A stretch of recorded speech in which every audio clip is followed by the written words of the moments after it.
Много ми се иска да пробвам лазерна епилация, обаче изобщо не знам какво трябва да правиш преди самата процедура. Пък да се излагам там, не мисля.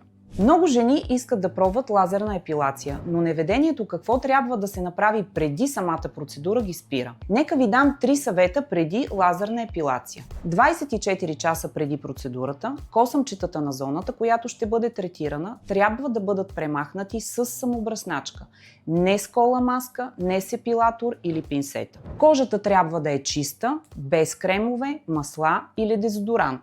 Ако имаш чувствителна кожа, можеш да използваш неутрална хидратираща козметика, но не и в деня на процедурата. Не се излагай на пряка слънчева светлина и не посещавай солариум 10 дни преди процедурата, но ако все пак се наложи да си навън, използвай SPF 50, особено за зони като лице, ръце или крака.